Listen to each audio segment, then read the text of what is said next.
Bonjour à tous, bienvenue avec nous pour cette nouvelle étude. Jusqu'à maintenant, vous avez eu l'occasion de regarder Palmoni, la première partie qui vous enseignait, qui vous expliquait ce merveilleux conteur. Nous avons pu voir cette deuxième partie également avec l'histoire de Moïse sur le mont Sinaï et l'histoire du peuple d'Israël, notamment la création du veau d'or. Et aujourd'hui, nous allons regarder la plus belle des lignes, celle qui, grâce à elle, va nous donner vraiment toute la lumière sur cette étude, c'est-à-dire la ligne de Christ. Mais juste avant de commencer, prenons la position de la prière. Seigneur, nous voulons vraiment te remercier pour cette occasion que tu nous donnes de pouvoir nous rapprocher de toi. Tu veux nous instruire et nous voulons te remercier. Ta parole est si belle, elle est si grande, elle est si parfaite. Chaque mot qui a été noté a été avec précision. Et quand nous regardons cette histoire, plus de 2000 ans plus tard, nous sommes impressionnés, Seigneur, par cette histoire que tu as vécue quand tu es venu sur terre.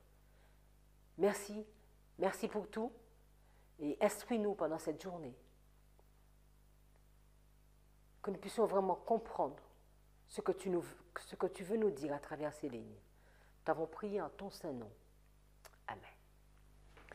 Comme je vous disais, aucune ligne n'aurait de sens et une ligne ne serait jamais vraiment parfaite si nous n'avions pas la ligne de Christ comme vraiment pièce principale. On pourrait même dire pierre de l'angle. Ellen White nous dit, à la page 349.3, une autre preuve qui fut pour moi de grand poids, écrivait-il, donc Miller, c'est la chronologie des Écritures. Je découvris que les événements prédits et accomplis se sont souvent produits dans un temps déterminé. Ainsi, les 120 ans du déluge, les 7 jours qui devaient le précéder, de même que les 40 jours de pluie, les 400 ans du séjour de la postérité d'Abraham en Égypte, les 3 jours de l'échanson et du panetier de Pharaon, les 7 années du songe de Pharaon, les 40 années d'Israël au désert, les 3 années et demie de famine, les 70 ans de captivité à Babylone, les 7 ans de Nebuchadnezzar et les 70 semaines accordées aux Juifs. Tous les événements inclus dans ces diverses périodes se sont accomplis conformément à la prédiction. Lors de notre dernière étude, nous avons vu la ligne de Moïse. Et sur cette ligne, nous avons pu noter différentes balises. Nous avons vu le premier jour, il y a une alliance, il y a la loi de Dieu, le peuple de Dieu qui rentre en alliance avec son Seigneur, et Dieu qui va vraiment préciser qu'il n'y aura pas d'autre Dieu devant sa face. Il y a un temps d'attente qui commence pour ce peuple. Nous avons vu qu'au 7e jour, Moïse est élevé. Moïse rentre dans la nuée. À un point précis que nous n'avons pas pu noter le jour, il y a un projet de construction de l'image de la bête. Je vais mettre un point d'interrogation. Le 45e jour, il y a l'image qui est faite, le peuple qui proclame, le responsable qui voit, le responsable qui comprend, le responsable qui proclame également une loi. Au 46, il y a l'application de la loi, il y a Moïse qui intercède, Dieu qui pardonne, Moïse descend de la montagne, Moïse donne un message, 2 groupes sont diamétralement opposés, il y a un jugement qui tombe. Le 47e jour, Moïse monte de nouveau sur la montagne, Moïse plaide pour ce peuple, il y a un livre qui contient des informations, Dieu informe qu'il y a un jugement et qu'il y aura une plaie. Comme je vous le disais, la ligne de Christ est la ligne la parfaite. Notre Sauveur, il est l'alpha, il est l'oméga, il est le début, il est la fin. Il est celui qui nous guide dans toute la vérité. La vie de Jésus, même Jean, allez avec moi dans Jean chapitre 21, versets 24 et 25. Jean chapitre 21, versets 24 et 25. Il nous est dit, C'est ce disciple qui témoigne de ces choses et qui a écrit ces choses, et nous savons que son témoignage est vrai. Il est question de Jean. Il y en a beaucoup d'autres choses que Jésus a faites. Si chacune d'elles devait être écrite, je ne pense pas que le monde même puisse contenir les livres que l'on devrait écrire. Et ce texte est vraiment important parce que nous savons très bien que de ces 4 évangiles, il n'a été noté et retenu que ce que Dieu a voulu qu'il soit retenu. L'auteur nous dit bien que s'il fallait noter absolument tout ce qui s'est passé de la vie de Jésus, nous ne savons pas de combien de livres qu'il aurait fallu. Alors, se pourrait-il que sur une histoire de 46 jours, que nous ayons une précision complète de quelques événements de Jésus, si nous voulons garder la même structure? Alors, regardons dans Jean, nous sommes à Matthieu. Regardons le baptême de Jésus. Matthieu chapitre 3, à partir du verset 13. Puis Jésus vint de Galilée au Jourdain vers Jean pour être baptisé de lui. Mais Jean l'en empêchait, disant, « J'ai besoin d'être baptisé par toi, et tu viens à moi ?» Et Jésus, répondant, lui dit, « Laisse être ainsi maintenant, car de cette manière, il nous est convenable d'accomplir toute droiture. » Alors il le laissa faire. Et Jésus, après qu'il ait été baptisé, monta sur le champ hors de l'eau, et voici les cieux lui furent ouverts, et il vit l'Esprit de Dieu descendre comme une colombe et venant sur lui. Et voici une voix du ciel disant, « Celui-ci est mon Fils bien-aimé, en qui je suis très satisfait. » J'ai lu dans la King James française, mais c'est un texte que nous connaissons tous. Jésus arrive au Jourdain, et là il va être baptisé par Jean le Baptiste. Et Jean va vouloir s'y opposer. Est-ce que nous pourrons placer le baptême de Jésus ici? Alors, je vais faire une autre ligne.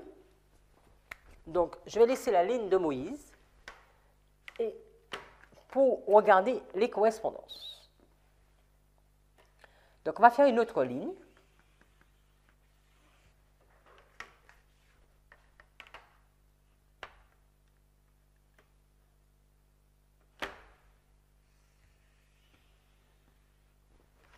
Et là, nous sommes au point 1. Et au point 1, nous avons le baptême de Jésus. Donc, je vais noter le baptême.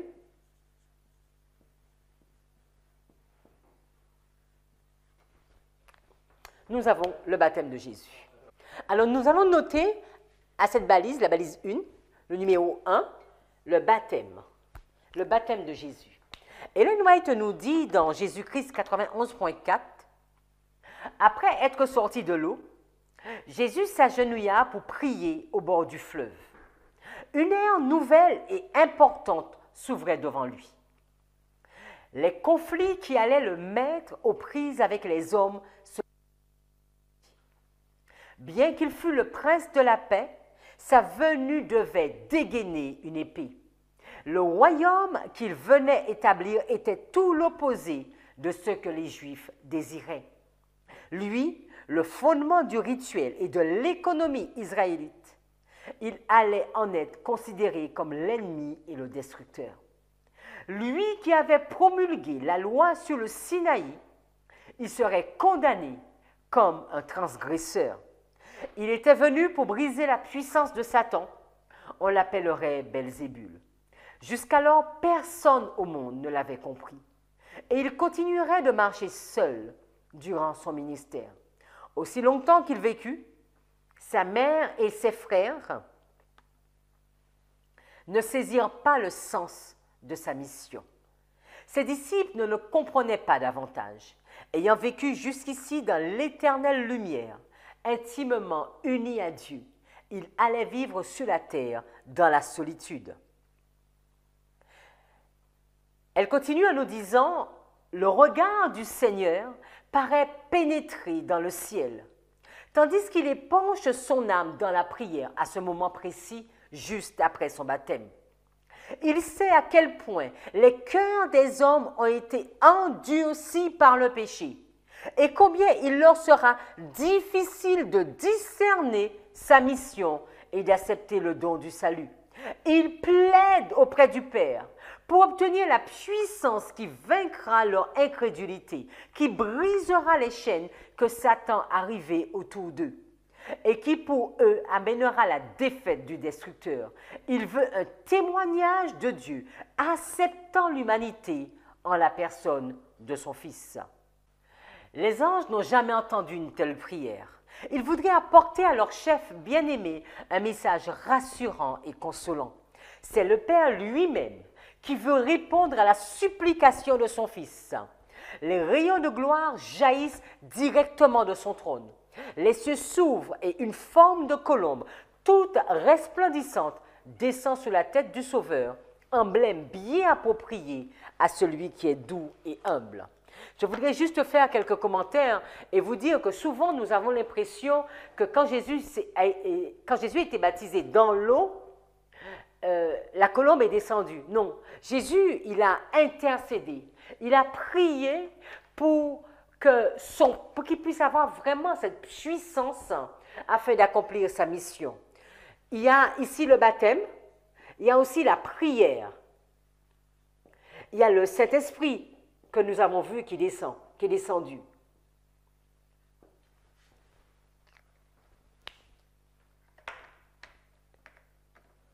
Il y a l'intervention du Père. Je vais mettre le Père. Et nous savons que c'est le début de sa mission.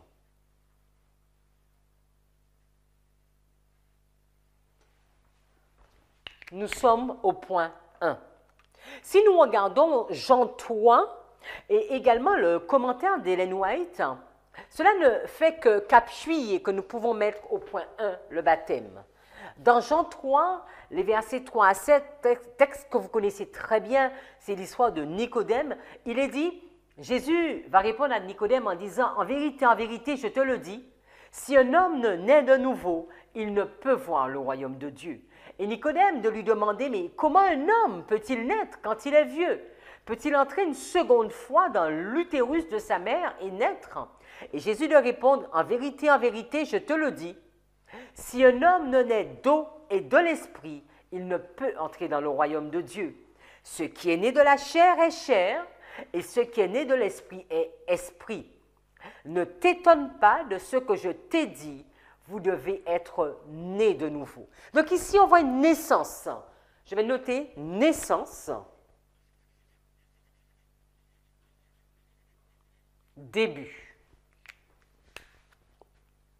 Ellen White va commenter à ce sujet et elle nous dit, mais Jésus répéta en accentuant solennellement ces paroles, en vérité, je te le dis, que si un homme ne naît d'eau et d'esprit, il ne peut entrer dans le royaume de Dieu. Donc le texte que nous venons de voir de Jean 3, 3 à 7.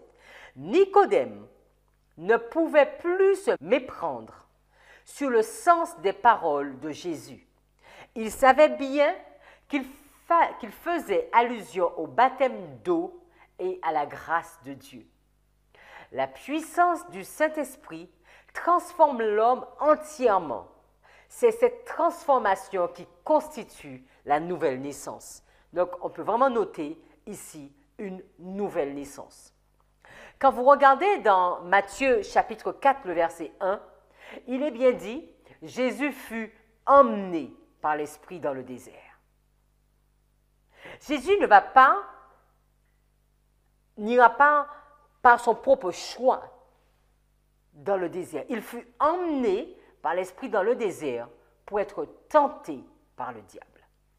Donc quand nous arrivons ici, Jésus va dans le désert pour un but précis. Et ce but, c'est afin d'être tenté. Est-ce que la tentation aura lieu le premier jour? Cela pouvait se passer ainsi. La tentation aurait pu se passer le 10e jour, le 20e, 30e. Mais la Bible nous précise qu'il y a une tentation le 40e jour.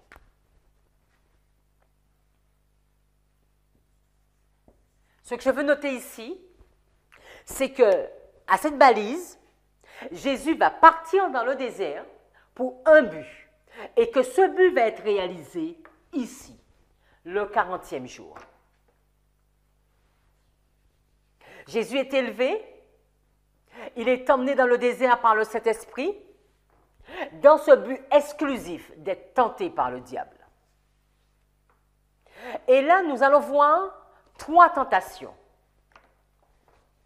Il va y avoir T1, T2 et T3. Nous connaissons ces différents textes. Et le 40e jour, alors, ici nous sommes le premier jour, vous êtes d'accord avec moi? Nous sommes le premier jour, donc je vais mettre premier jour. Et là, nous sommes le 40e jour.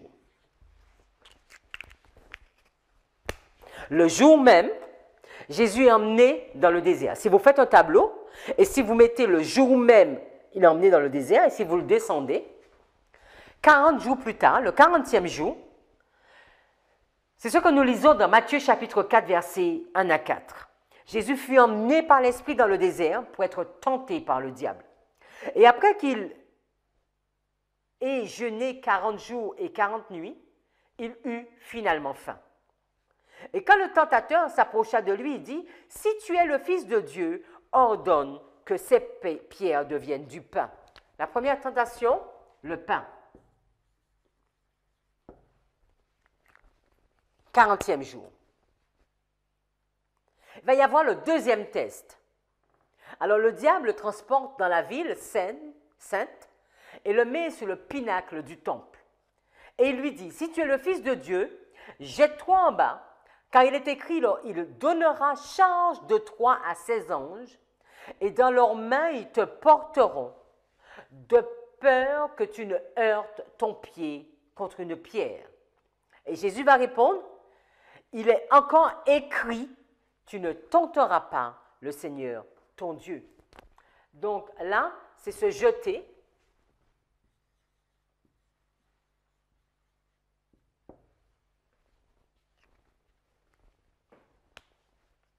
Troisième tentation, les versets suivants, le diable le transporte encore sur une très haute montagne et lui montra tous les royaumes du monde et leur gloire.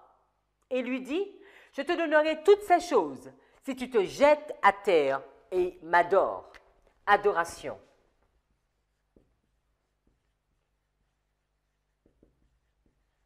Nous connaissons la réponse de Jésus. « Retire-toi, Satan, car il est écrit, tu adoreras le Seigneur ton Dieu, et lui seulement tu serviras. » Mes amis, il est indispensable de noter que face à ces 3 tentations, Jésus a réussi avec « il est écrit ». Je tiens juste à préciser, beaucoup de personnes qui pensent que nous n'avons pas besoin d'un « ainsi a dit l'Éternel » ou des écrits de la parole de Dieu, comment ferez-vous, comment ferons-nous pour tenir devant l'adversaire si ce n'est pas avec un « ainsi a dit l'Éternel ». Ellen White nous dit, dans le désert, le Christ a affronté les principaux types de tentations qui peuvent assaillir l'homme. Là, tout seul, il se trouva face à l'adversaire, subtil et rusé, et le vainquit. La première grande tentation concernait l'appétit.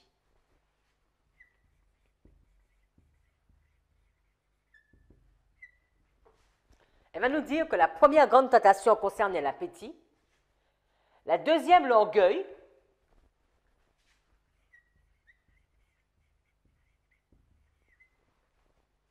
et la troisième tentation, l'amour du monde.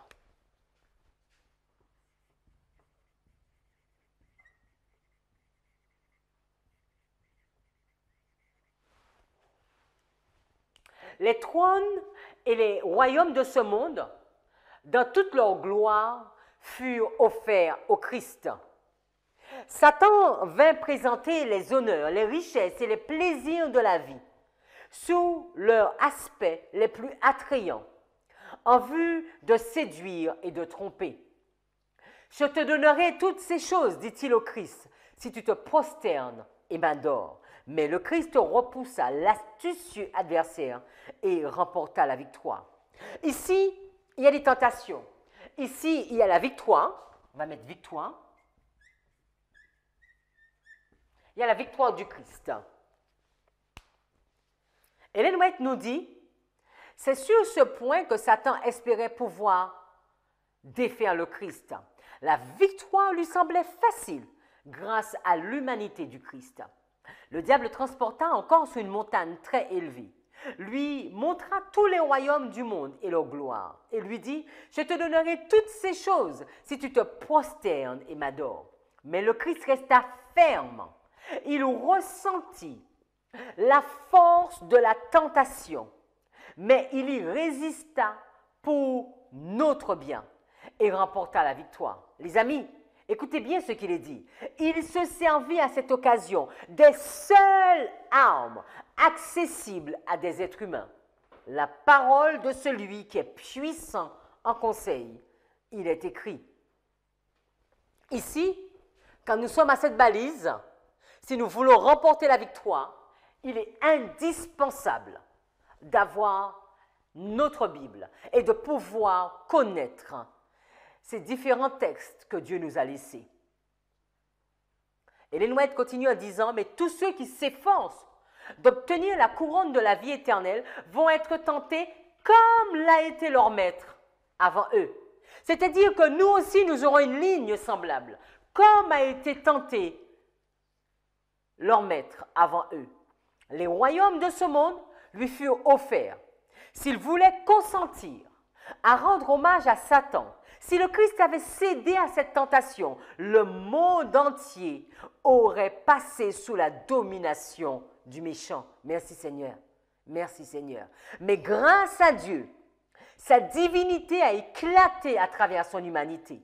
Il a fait ce que doit faire chaque être humain au nom de Jésus et avec sa force. Chacun, nous allons devoir passer cette balise. Il a dit, retire-toi Satan, car il est écrit, tu adoreras le Seigneur ton Dieu et tu le serviras lui seul. Si vous résistez à la tentation, de la même manière, Satan s'éloignera de vous, comme il s'est éloigné du Christ, et ses anges vous assisteront comme ils l'ont assisté. Premier jour, baptême. Christ va prier. Il va prier pour toutes ses victoires. 40e jour, la tentation. Au niveau de l'appétit, où nos premiers parents sont tombés, Christ va remporter la victoire. Il va remporter la victoire sur l'orgueil. Il va remporter la victoire sur l'amour du monde. Il va remporter la victoire dans tous les domaines. Mais qu'est-ce qui va se passer? Donc nous sommes au 40e jour. Je vous invite vraiment à bien suivre afin de pouvoir poser les jours. Le 40e jour, il va avoir ces trois tentations et nous nous retrouvons à la diapo 22, Jésus-Christ 118.3. Il nous est dit quand lors du baptême de Jésus, donc ici, Jean l'eut désigné comme l'agneau de Dieu, une nouvelle lumière se répandit sur l'œuvre du Messie. Ces paroles d'Ésaïe revinrent à l'esprit du prophète, comme l'agneau qu'on mène à la boucherie. Au cours des semaines qui suivirent, Jean s'appliqua de nouveau à étudier des prophéties et à l'enseignement contenu dans le service des sacrifices. Donc, on comprend bien, c'est après le baptême de Jésus. D'accord? Il va se remettre à étudier. Il ne distinguait pas bien entre les deux phases de l'œuvre du Christ. Entre les deux phases de l'œuvre du Christ souffrant pour aboutir au sacrifice, puis revenant comme un roi conquérant. Mais il comprit que sa venue avait une signification profonde qui échappait aux prêtres et au peuple. Voyant Jésus parmi la foule, revenu du désert, certains vont dire sur son retour du désert, donc ce jour-là, Jésus sort du désert. Donc, on va mettre, il sort du désert. Donc, Jean voit Jésus qui sort du désert. Il espéra qu'il donnerait au peuple quelques signes attestant son vrai caractère. Il attendait avec impatience une déclaration du Sauveur touchant sa mission. Mais il n'y eut ni déclaration ni signe. Jésus ne fit aucune réponse à l'annonce du Baptiste, se contentant de se mêler aux disciples de Jean sans donner aucune preuve extérieure de son œuvre particulière et sans rien faire qui pût attirer l'attention sur lui. On lit ce texte dans Jésus-Christ 118.3. Alors, maintenant, essayons de mieux comprendre Jean chapitre 1. Nous sommes au verset 29. Et Jean chapitre 1, verset 29, va nous dire le lendemain. Nous sommes au lendemain. Ici, on va le noter 41. Donc, je vais noter ici un 41. Nous sommes le lendemain de ce 40e jour. Et nous allons voir ce qu'Ellen White dit, et ainsi on va bien voir si nous sommes en adéquation. Le 41e jour, donc nous sommes à Jean 1, 29 à 34, Jean voit Jésus venant à lui et dit « Voici l'agneau de Dieu qui ôte le péché du monde. Il est celui duquel je disais « Après moi vient un homme qui m'est préféré, car il était avant moi. Et je ne le connaissais pas. Mais afin qu'il soit manifesté à Israël, c'est pourquoi je suis venu baptiser avec l'eau. » Et Jean rendit témoignage disant, « J'ai vu l'Esprit descendant du ciel. » Je l'ai vu là. J'ai vu l'Esprit descendant du ciel le premier jour, lors de son baptême, comme une colombe, et il resta sur lui. Verset 33, « Je ne le connaissais pas, mais celui qui m'a envoyé baptiser avec l'eau, celui-là m'avait dit, celui sur qui tu verras l'Esprit descendre et demeurer sur lui, celui-là est celui qui baptise avec l'Esprit Saint. Et j'ai vu et rendu témoignage que c'est lui le Fils de Dieu. » Ellen White va faire un commentaire sur ces textes, les versets 29 à 34. Et nous trouvons son commentaire dans Jésus-Christ 119.1 et elle dit « Le jour suivant ». Elle vient de nous parler, Ellen White, dans Jésus-Christ 118.3, de Jésus qui sort du désert. Et maintenant, dans Jésus-Christ 119.1, elle va nous dire le jour suivant. Donc, elle aussi, en adéquation que nous sommes au point 41. Le jour suivant, Jean voit Jésus venir à lui. La lumière de la gloire de Dieu enveloppe le prophète qui étend sa main en disant « Voici l'agneau de Dieu qui ôte le péché du monde. C'est celui dont j'ai dit « Après moi vient un homme qui m'a précédé, et moi je ne le connaissais pas. Mais afin qu'il soit manifesté à Israël, je suis venu baptiser d'eau. » Donc Ellen White reprend ce texte. « J'ai vu l'Esprit descendre du ciel comme une colombe et demeurer sur lui. Et moi, je ne le connaissais pas. Mais celui qui m'a envoyé baptiser d'eau m'a dit, celui sur qui tu verras l'Esprit descendre et demeurer, c'est lui qui baptise d'Esprit Saint. Et moi, j'ai vu et j'ai rendu témoignage que c'est lui, le Fils de Dieu. » Au verset 35, toujours de Jean chapitre 1, il est dit de nouveau le lendemain. Donc, nous sommes un jour après. Nous sommes au 42. Le 42e jour, qu'est-ce qui se passe? Jean se tenait avec deux de ses disciples. Et regardant Jésus, tandis qu'il marchait, il dit « Voici l'agneau de Dieu ». Il le redit encore. Et les deux disciples l'entendirent parler et suivirent Jésus. Alors Jésus se retourna et les vit qui suivaient et leur dit « Mais que cherchez-vous » Ils lui dirent « Rabbi », ce qui veut dire « Maître, où demeures-tu » Il leur dit « Venez et voyez ». Ils allèrent et virent où il demeurait, et ils restèrent avec lui ce jour-là, car il était environ la 10e heure. Un de ses disciples, qui avait entendu Jésus parler, il avait suivi, était André, le frère de Simon. Donc ici, on a André. Je n'ai pas beaucoup de place, mais ce n'est pas grave, je vais les effacer après. On a André, le frère de Simon, et un autre disciple. On va mettre D1, un autre disciple. Verset 41. Il trouva d'abord son propre frère, Simon, et lui dit, « Nous avons trouvé le Messie, qui est étant interprété le Christ. » Et il l'amena à Jésus, et lorsque Jésus le regarda attentivement, il dit, « Tu es Simon, fils de Jonas. Tu seras appelé Céphas, qui est une interprétation d'une pierre. » Donc ici, on a André, on a Pierre. Donc ça dépend des versions. Donc on a Pierre.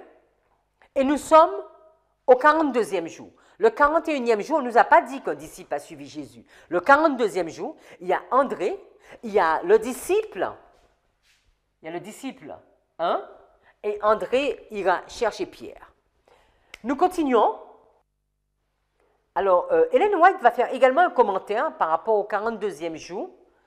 Et nous sommes à Jésus-Christ 120.3. Le lendemain, Jean, ayant à côté de lui deux de ses disciples, reconnut de nouveau Jésus dans la foule. Une fois de plus, la lumière de l'invisible éclaira le visage du prophète, qui s'écria « Voici l'agneau de Dieu ». Ces paroles, sans qu'ils les comprissent pleinement, firent tressaillir le cœur des disciples. Qui était-ce que ce titre donné par Jean, l'agneau de Dieu? À ce sujet, Jean ne s'était pas expliqué. Nous continuons. Ils laissèrent Jean et se mirent à la recherche de Jésus. L'un était André, donc le frère de Simon, celui qu'on vient de voir. L'autre était Jean, l'évangéliste. Donc nous savons que D1, c'était Jean. Donc maintenant, nous avons déjà Jean, André et Pierre au 42e jour. L'autre était Jean l'évangéliste. Ils devinrent les premiers disciples du Christ. Poussés par une force irrésistible, ils suivirent Jésus, désireux de s'entretenir avec lui, et cependant craintifs et silencieux, comme perdus dans la méditation de cette pensée qui les débordait. Est-ce vraiment le Messie? Nous continuons le texte avec le verset 43, le verset suivant, et il nous est de nouveau dit le jour suivant. Donc nous sommes au 43e jour. Le jour suivant. Verset 43, le jour suivant, Jésus voulut aller en Galilée, il trouva Philippe et lui dit « Suis-moi ». Donc maintenant il y a Philippe. Or Philippe était de Bethsaïda, la ville d'André et de Pierre. Philippe trouva Nathanaël. Donc ici, au 43e, on a Philippe et il y a Nathanaël. Et on va voir cette histoire.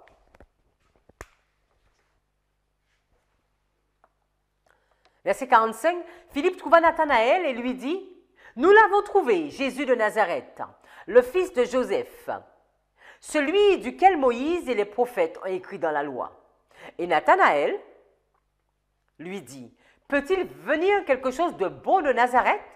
Philippe lui dit, « Mais viens et vois. » Jésus vit Nathanaël venant à lui et dit de lui, « Voici en effet un Israélite, en qui il n'y a pas de tromperie. » Et Nathanaël lui dit, « Mais d'où me connais-tu » Jésus répondit et lui dit, « Mais avant que Philippe t'ait appelé, quand tu étais sous le figuier, je te voyais. » Nathanaël répondit et lui dit, « Rabbi, tu es le Fils de Dieu, tu es le roi d'Israël. » Et Jésus répondit et lui dit, « Parce que je t'ai dit que je te voyais sous le figuier, tu crois, tu verras de plus grandes choses que celles-ci. » Et il lui dit, « En vérité, je vous le dis désormais, vous verrez le ciel et les anges de Dieu montant et descendant sur le Fils de l'homme. » Ellen White va également faire un commentaire et va nous dire, le lendemain, 43e jour, Jésus voulut se rendre en Galilée et il trouva Philippe. Jésus lui dit, « Suis-moi. » Philippe obéit à cet ordre et entra aussitôt au service du Christ. Philippe appela Nathanaël. Ce dernier avait été présent au milieu de la foule au moment où le Baptiste avait désigné Jésus comme l'agneau de Dieu. En considérant Jésus, il éprouva quelques désappointements. Pouvait-il être le Messie? Cet homme qui portait les marques du travail et de la pauvreté? Néanmoins, Nathanaël ne pouvait se décider à rejeter Jésus. Le message de Jean avait déjà conquis son cœur. Lorsque Nathanaël reçut l'invitation de Philippe, il était seul. dans un bosquet tranquille, méditant sur ce que Jean avait dit et sur les prophéties relatives au Messie. Il demandait à Dieu, il priait, il demandait à Dieu de lui faire savoir si celui que Jean avait annoncé était vraiment le libérateur. Et le Saint-Esprit lui communiqua l'assurance que Jésus avait visité son peuple en lui suscitant un sauveur. Philippe savait que son ami était occupé à sonder les prophéties. Il découvrit sa retraite alors qu'il priait sous son figuier. Souvent, ainsi cachés par le feuillage, ils avaient prié ensemble dans cet endroit écarté. Et on comprend maintenant la réaction de Nathanaël quand Jésus va lui dire « Je t'ai vu sous le figuier ». Cela nous interpelle sous beaucoup de choses. Trop souvent, les amis, nous voulons nous arrêter sur les pensées d'un homme ou d'une femme. Philippe n'a pas simplement écouté Jean-Baptiste. Il s'est retiré et il s'est mis à prier, à étudier de nouveau les prophéties et à prier. Et à demander à Dieu vraiment de l'éclairer, de lui donner une réponse. Est-ce que vraiment Jésus était le Messie? Et la réponse ne s'est pas fait attendre. Nous aussi, nous sommes invités à passer beaucoup plus de temps à l'étude, beaucoup plus de temps dans la prière, afin de découvrir ce que Dieu nous dit. Ne prenez pas ces études pour argent comptant. Étudiez ligne sur ligne, afin de voir si tout ceci est vrai. Priez, prenons le temps de prier afin de demander à Dieu, est-ce que véritablement c'est cette lumière qu'il nous envoie? Nous continuons le texte et nous sommes maintenant dans Jean chapitre 2 et le verset 1. Nous avons lu le dernier verset du chapitre 1 et maintenant nous sommes sur le premier verset du chapitre 2. Et ce premier verset du chapitre 2 va commencer par dire 3 jours après. Dans la lutte seconde, ça va nous dire 3 jours après. Donc on a 44, 45 et 46. Ici on a 1 jour, 2 jours, 3 jours et nous sommes au nombre 46. Si vous regardez dans plusieurs versions, nous sommes à la diapo 32. Toutes les versions vont nous parler soit du 3e jour ou 3 jours après.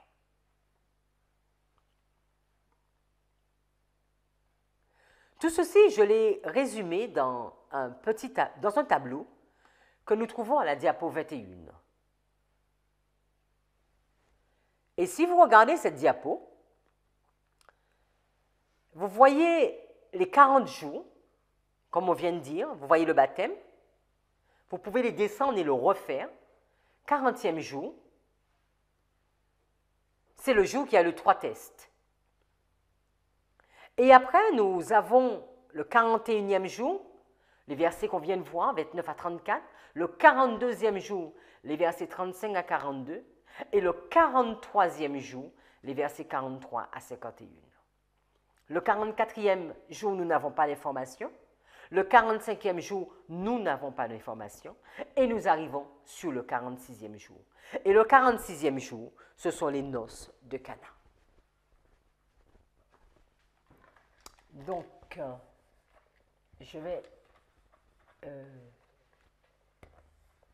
excusez-moi.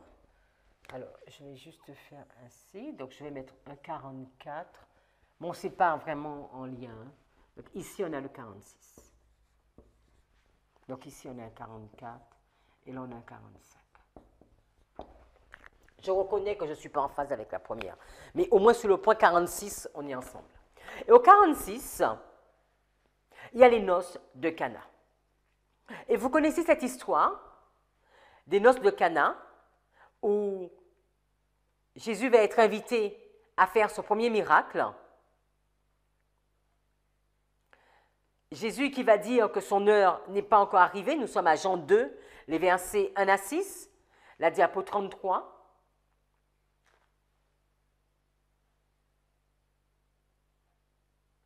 Alors, nous pouvons lire ensemble Jean 2, 1 à 6. Et le troisième jour, 3 jours après, il y avait un mariage à Cana de Galilée. La mère de Jésus était là. Et Jésus fut aussi convié au mariage, ainsi que ses disciples. Et lorsque le vin manqua, la mère de Jésus lui dit, « Ils n'ont pas de vin. » Et Jésus lui dit, « Mais femme, qu'ai-je à faire avec toi? Mon heure n'est pas encore venue. » Donc on va noter ici, « Mon heure n'est pas venue. » On va ici noter.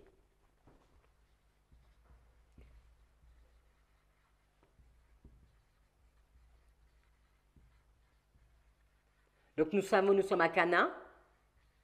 Nous savons que là, il y aura lieu le premier miracle. Et vous pouvez faire toute une étude avec les 6 cruches, avec la quantité d'eau qu'il y avait, et avec toutes les différentes parties de ce miracle. Mais ce n'est pas ce que nous allons regarder. Ce qu'on voulait surtout noter dans cette étude, c'était qu'est-ce qui se passe au 46e jour et comment la Bible est précise sur cette information. Ellen White va nous dire, il avait été séparé de sa mère depuis un certain temps. Évidemment, là, il est arrivé, on le voit dans le Jourdain, mais cette séparation s'est faite avant. Il y a déjà près de 2 mois que Jésus est séparé de sa mère. Ellen White nous dit dans un texte, il y a déjà 2 mois. Simplement, ici, nous avons déjà 46 jours, donc plus d'1 mois et demi. Il avait été séparé de sa mère depuis un certain temps. Durant cette période, il avait été baptisé par Jean et avait passé par la tentation au désert. Par la rumeur publique, Marie avait appris ce qui était arrivé à son fils et ce qu'il avait souffert. Jean, un de ses nouveaux disciples, avait été à la recherche de Christ et l'avait trouvé dans son humiliation, épuisé et portant les marques d'une grande souffrance physique et morale. Jésus, ne voulant point que Jean fût témoin de son humiliation, avait doucement, quoique fermement, commandé à Jean de s'éloigner de sa présence. Il désirait être seul. Aucun œil humain ne devait être témoin de son agonie. Aucun cœur d'homme ne devait être appelé à sympathiser avec ses souffrances. Alors maintenant, quand nous résumons toute cette histoire, à la diapo 36, nous n'avons pas de point, nous n'avons rien au numéro 7. Donc nous allons le laisser ainsi. Par contre, nous pouvons penser que c'était le 40e jour où ce peuple a demandé des dieux. En tout cas, nous voyons un point 40. Nous n'avons pas d'informations sur le 45 et nous avons une information sur le 46. Nous allons continuer et construire cette ligne. Sur la diapo 36, nous avons résumé pour vous les différents points. Donc vous voyez, Jésus est baptisé par Jean, le Père le reconnaît, il y a une nouvelle naissance, il est envoyé dans le désert. À la balise 40, il y a les 3 tests sur l'appétit, l'orgueil, l'amour du monde, et Jésus est servi par les anges. À la balise 46, il y aura le premier miracle. L'heure de Jésus n'est pas encore venue. Marie qui va intervenir et qui va demander aux disciples, aux serveurs, de faire tout ce que Jésus va leur demander de faire. Il y a 2 groupes, ceux qui ont vu toute cette scène se passer et ceux qui n'ont pas vu, ceux qui croient et ceux qui ne croient pas. Et là, il y a la manifestation de la gloire de Dieu. À partir de ce point 46, quand nous lisons l'histoire, nous allons voir que Jésus va partir quelques jours et il va revenir pour la Pâque. Et quand il va revenir pour la Pâque, on le retrouve au temple. Et au temple, il va purifier ce qu'on appelle la première purification du temple. Cette histoire que nous trouvons dans quelques versets plus loin, les versets 17 à 22. Je vous invite à les prendre avec moi. Nous allons au préalable prendre les versets 12 à 16. Après cela, il descendit à Capernaum, lui et sa mère, et ses frères et ses disciples, et ils y demeurèrent peu de jours. Et la Pâque des Juifs était proche, et Jésus monta à Jérusalem. Et il trouva dans le temple ceux qui vendaient des bœufs, des brebis, des colombes, avec les changeurs qui y était assis. Et ayant fait un fouet de petites cordes, il les chassa tous du temple, ainsi que les brebis et les bœufs. Et il répandit la monnaie des changeurs et renversa les tables. Et il dit à ceux qui vendaient les colombes, « Retirez ces choses d'ici.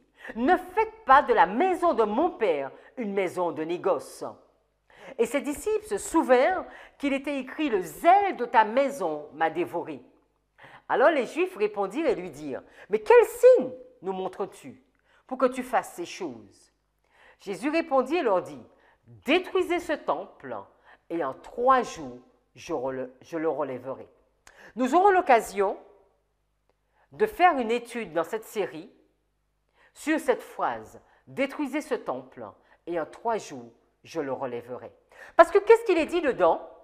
Alors les Juifs lui dirent, « On a mis 46 ans, et vous trouvez ce nombre 46, d'accord? On va juste le pointer. Nous avons mis 46 ans pour construire ce temple, ou cela fait déjà 46 ans que ce temple est en construction, et toi tu proposes de le détruire et de le relever en seulement 3 jours, et là il y a beaucoup à dire encore dessus les amis. Mais là nous voyons un 46 qui se trouve dans la Bible. Mais il parlait du temple de son corps. C'est pourquoi quand il fut ressuscité des morts, ses disciples se souvinrent qu'il avait dit cela, et ils crurent l'écriture et la parole que Jésus avait dite. Résumons. Nous avons eu l'occasion de voir la ligne de Moïse. Et aujourd'hui, nous avons le privilège de voir le début du ministère de Christ. Jean nous dit qu'on ne pouvait pas tout noter de la vie de Jésus. Parce que s'il fallait tout noter, la terre même ne pourrait pas contenir autant de livres. Pourtant, dans seulement 4 évangiles, il y a beaucoup d'informations qui sont données avec une certaine précision. Et c'est ce que nous avons regardé. Jésus il se retrouve au Jourdain, le jour J. On va le noter que c'est le premier jour. Et ce jour-là, il va se faire baptiser par Jean. Il va prier. Le Saint-Esprit va descendre sur lui sous la forme d'une colombe. Le Père même va valider que ici c'est son Fils. C'est une mission qui commence. C'est une nouvelle naissance. Cette nouvelle naissance, c'est avec la notion du baptême. Parce que Jésus même va dire à Nicodème, on ne peut rentrer au ciel sans passer par cette nouvelle naissance. Et au baptême, Jésus va être enlevé et emmené au désert.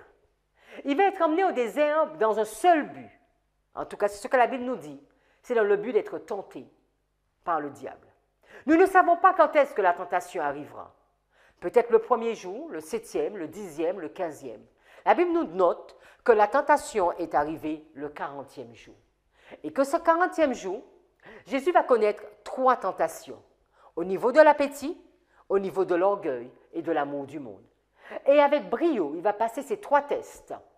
Ici, il y a une notion de test qui est notée. À ce point 40, il y a un test. Et vous vous souvenez, si on devait faire une comparaison avec la ligne de Moïse, il y a une naissance ici, il y a une naissance ici. Il y a une alliance, il y a une alliance. Jésus est vu, ici c'est le peuple, il y a la loi, ici c'est le baptême de Jésus. Le 7e jour, Moïse est élevé, ici nous n'avons pas d'information. Le 40e jour, nous pourrions considérer qu'il correspond au 40e et qu'ici il y a eu un test. Et ce test, on pourrait penser que c'est un test pour Aaron. Parce qu'à ce moment-là, ils vont venir et ils vont dire à Aaron, aux responsables, « Fais-nous des dieux qui marchent devant nous. » Et nous comprenons qu'Aaron aurait pu dire non. Ici, en tout cas, nous comprenons que Jésus va connaître un test.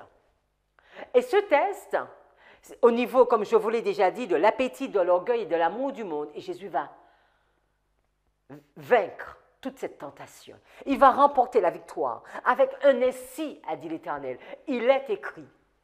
Quand le peuple est venu pour demander des faux dieux, il y avait un ainsi, a dit l'Éternel. Et cet ainsi, a dit l'Éternel, se trouvait ici. Il y avait les 10 commandements. Tu n'auras pas d'autre Dieu devant ma face. Jésus, après ces 3 tentations, va sortir ce jour dans le désert, le 40e jour, et l'Énoïe te précise que Jean va le voir alors qu'il retourne du désert. Et elle va nous préciser le lendemain, le 41e jour. Et Jean va nous expliquer ce qui va se passer ce 41e jour. Parce que seul Jean reconnaît Jésus. Il est tellement amaigri, fatigué, épuisé. Personne ne voit en lui le Messie. Mais Jean comprend qu'il est question de lui. Le lendemain, le 42e jour, Jean va de nouveau réitérer cet appel. Voici l'agneau de Dieu qui ôte le péché du monde. À ce message, Jean et André vont suivre. Jésus va se retourner, il va leur demander, mais qui vous cherchez? Qui cherchez-vous? Et ils vont dire, mais Rabbi, nous voulons mieux te connaître. Ils vont discuter avec Jésus. Et sur ce, André ira chercher Pierre, son frère. Le 43e jour, le lendemain, Jésus va de nouveau sortir. Et là, c'est lui qui va inviter Philippe. Et il va inviter Philippe à le suivre. Philippe va accepter cette invitation. Et Philippe ira voir Nathanaël. Et va dire, Nathanaël, nous avons trouvé le Messie. Et Nathanaël va dire, mais qu'est-ce qui peut venir de bon de Nazareth? Et Philippe va lui dire, écoute, viens et vois. Et ici, Nathanaël va rencontrer Jésus. Et Jésus va lui dire, Nathanaël, je t'ai vu avant même que Philippe ne t'appelle. Je t'avais déjà vu sous le figuier. Et Nathanaël connaît cette histoire. Nathanaël sait qu'il est en train de prier afin de comprendre, est-ce que ce que Jean a dit, c'est réellement vrai? Est-ce que c'est le Messie qui est ici avec eux? Et là, Nathanaël va avoir la réponse. Et il va dire, mais tu es le Fils de Dieu. Ici, les premiers disciples de Jésus sont formés. Ils sont au nombre de 5. Cela pourrait nous faire penser à beaucoup de choses. Les 5 pierres de David, les 5 vierges sages. Ils sont présents, les 5, au début de son ministère. La Bible nous dit, 3 jours plus tard, on a compté, il y avait le 44, 45 et on est arrivé sur le 46. 3 jours plus tard, Jésus est invité aux noces de Cana. Et là, il va manquer. Le vin va manquer. Et il va réaliser ce miracle. Il va réaliser ce miracle. C'est ce Jésus qui vient. C'est ce Jésus qui tend la main. C'est ce Jésus qui veut vraiment remplir son peuple de bénédiction. C'est ce Jésus qui apporte la bénédiction avec lui. C'est ce Jésus qui pardonne. Ce Jésus qui écoute. Ce Jésus qui est là avec les plus riches comme les plus faibles. Il est au milieu de la fête. Il est avec son peuple. Il est avec tous ceux, peut-être ceux qui le cherchent ou ceux qui ne le cherchent pas. C'est l'histoire de ce Jésus au 46e jour. Il va réaliser son premier miracle. Il va être glorifié. Il va montrer la gloire de son Père. Les disciples vont être également testés, ils vont comprendre, ils vont voir, et eux aussi, ils vont témoigner. Ils ont déjà témoigné ici, parce qu'André a déjà témoigné pour Pierre, Philippe a déjà témoigné pour Nathanaël. Et dès ici, ils commencent leur ministère. Dans la prochaine étude, nous aurons l'occasion de voir la ligne de la fin de Jésus, la fin de son ministère. Est-ce qu'il y aurait également un 46 dans la fin de son ministère? C'est ce que nous allons voir. Nous avons juste vu que quand Jésus va terminer cette histoire, quelques jours plus tard, il va se retrouver dans le temple. Là, il va purifier ce temple. Et on va lui demander, mais donne-nous un signe. Qui te permet de faire tout cela? Et Jésus va leur dire, détruisez ce temple, et en 3 jours, je le relève. Et eux, ils vont dire, mais nous, cela fait 46 ans, ce nombre 46, 46, 46, 46 ans que nous sommes en train de construire ce temple et toi, tu t'engages en 3 jours à le relever. Ils n'avaient pas compris le message que Jésus donnait. Est-ce que nous comprenons, nous, le message qu'il nous donne à travers toutes ces informations? Mais continuons à étudier, à prier et à demander à Dieu de nous ouvrir les yeux et de nous ouvrir le cœur. Prions. Seigneur, nous voulons te remercier pour cette étude. Nous voulons te remercier pour la façon dont tu nous parles et tout ce que tu veux nous dire. Ta parole est si belle. Ce que tu as écrit est si parfait. On n'a pas pu écrire tout à ton sujet. Pourtant, tu as été en détail sur certains points. Et nous comprenons que tu voudrais que nous prenions le temps de nous arrêter sur ces points afin de comprendre ce que tu veux nous dire. Béni sois-tu et continue à instruire aussi bien ceux qui étudient la vidéo que nous-mêmes qui travaillons en amont sur cette vidéo. Donne toi-même intervenir dans notre vie, nous ouvrir les yeux, Seigneur, toute cette équipe, afin que nous puissions comprendre le temps de notre visitation. Nous t'avons prié en ton Saint-Nom, Jésus. Amen.